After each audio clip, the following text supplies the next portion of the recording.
اور یہ کہانی بھی لوگوں نے اپنی کتابیں بیچنے کے لیے بنائی ہے۔ ویسے قرآن میں ایک صراط مستقیم ہے، یعنی سیدھا راستہ، جو قرآن کی سورہ نمبر 24 کی آیت نمبر 46 کے مطابق اللہ کی آیات پر عمل کرنے سے ملتا ہے، مگر یہ وہ راستہ ہے جس پر آپ اپنی زندگی میں چلتے ہیں اور اسی کی بنیاد پر جنت یا جہنم کا تعین کیا جاتا ہے۔ آپ سورہ نمبر 24 کی آیت نمبر 46 دیکھیں۔ لقد انزلنا آیات مبینات واللہ یہدی من یشاء الی صراط مستقیم، بے شک نازل کی ہیں ہم نے آیتیں واضح، اور اللہ ہدایت کرتا ہے جو چاہتا ہے صراط راستے مستقیم سیدھے یا جو قائم ہے کی طرف۔ اچھا بھائی، وہ جو قرآن کی سورہ نمبر 60 اور آیت نمبر 3 میں اللہ کہہ رہے ہیں کہ قیامت کے وقت کوئی رشتہ دار یا اولاد کسی کے کام نہیں آئے گی، وہ کیا ہے؟ لن تنفعکم ارحامکم ولا اولادکم یوم القیامت یفصل بینکم واللہ بما تعملون بصیر۔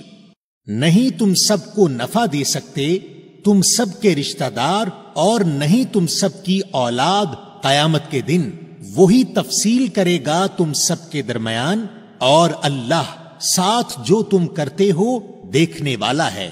بھائی، ظاہری بات ہے جس وقت آپ کی وفات ہوگی تو آپ کے رشتہ دار اور اولاد یا تو دنیا میں ہوں گے یا اپنے اعمال کے مطابق جنت یا جہنم میں ہوں گے، تو وہ آپ کی قیامت میں آپ کی کیسے مدد کریں گے، چاہے آپ کتنا بھی ان کو پکار لیں۔ اور قرآن کی سورہ نمبر 19 اور آیت نمبر 95 کے مطابق سب لوگ قیامت کے روز تنہا آئیں گے۔ وَكُلُّهُمْ آتِيهِ يَوْمَ الْقِيَامَةِ فَرْدًا، اور سب آئیں گے اس کے سامنے قیامت کے دن اکیلے۔ اچھا بھائی، وہ جو قرآن میں سور پھونکنے کا ذکر آیا ہے وہ کیا ہے؟ بھائی، سور کا لفظ قرآن میں 19 مرتبہ آیا ہے، اور اللہ نے آپ کو ایک خاص شکل یا صورت میں لانے کا ذکر کیا ہے، چاہے وہ پیدائش سے پہلے کا وقت ہو یا موت کے بعد۔ تو سور کے معنی کوئی باجا بجنے کے نہیں ہیں، اور وہ سور پھونکنے کا نہیں بلکہ السور یعنی خاص صورت میں پھونکنے کا ذکر ہے۔ اچھا بھائی، جب وفات کے ساتھ ہی لوگ جنت اور جہنم میں داخل کر دیے جاتے ہیں تو جو ہم قبرستان میں جا کر وفات پائے ہوئے لوگوں کے ثواب کے لیے 4 قل اور فاتحہ پڑھتے ہیں، وہ کیا ہے پھر؟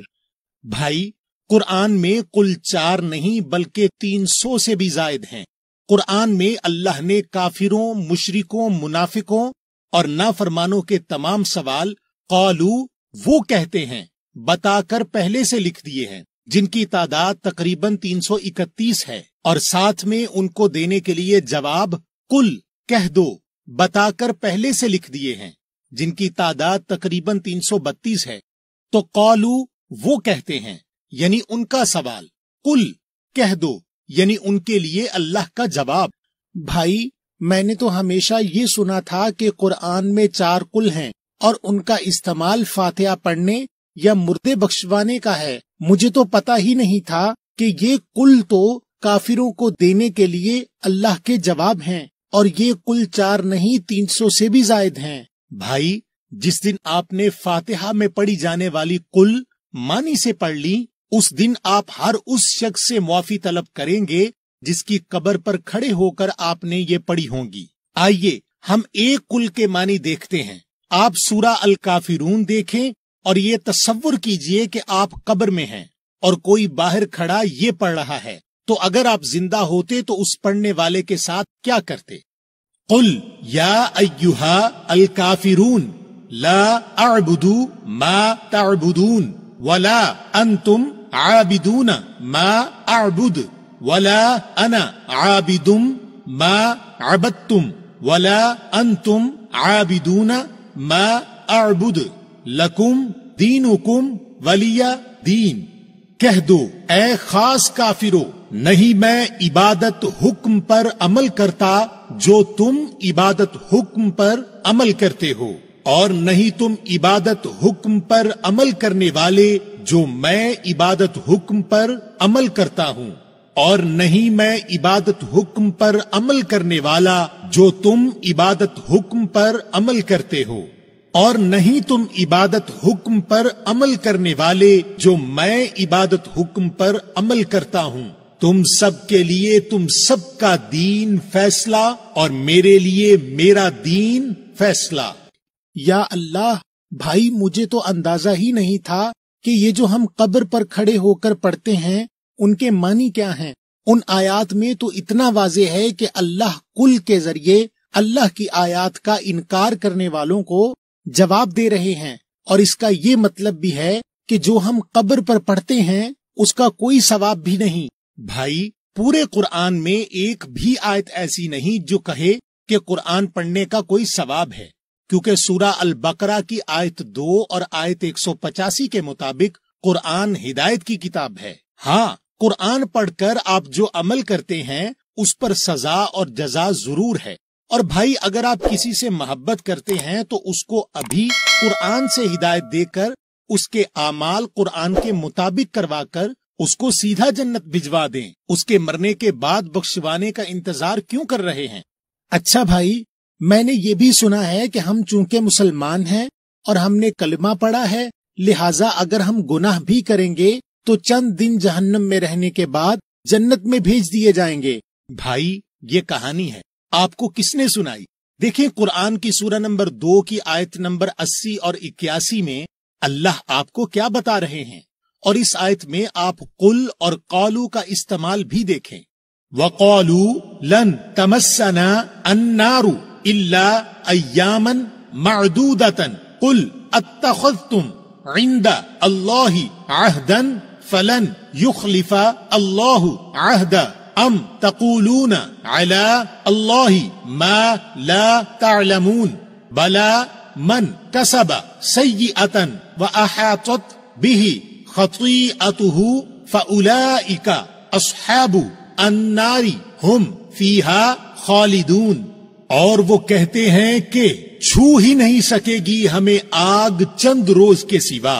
کہہ دو کیا تم نے اللہ سے عہد لے رکھا ہے کہ اللہ اپنے عہد کے خلاف نہیں کرے گا، بلکہ تم اللہ کے بارے میں ایسی باتیں کہتے ہو جن کا تمہیں علم نہیں۔ ہاں، جو برے کام کرے اور اس کی خطائیں گھیر لیں تو ایسے لوگ دوزخ والے ہیں، وہ ہمیشہ اس میں رہیں گے۔ یا اللہ، بھائی اس آیت نے تو مجھے اتنا شرمندہ کر دیا۔ اللہ نے کل کے ذریعے نہ صرف لوگوں کا بیان بھی دکھا دیا بلکہ قولو کے ذریعے اتنا واضح جواب دے دیا کہ جو جہنم میں گیا خطائیں کر کے، یعنی جس نے اپنی زندگی میں اپنی مغفرت نہیں کروائی، وہ جہنم میں جائے گا اور اس میں ہمیشہ رہے گا۔ اور بھائی میں نے تو سنا ہے کہ جس نے مرتے وقت کلمہ پڑھ لیا تو اس کے سارے گناہ معاف ہو جائیں گے۔ بھائی یہ بھی لوگوں کی گھڑی ہوئی کہانی ہے۔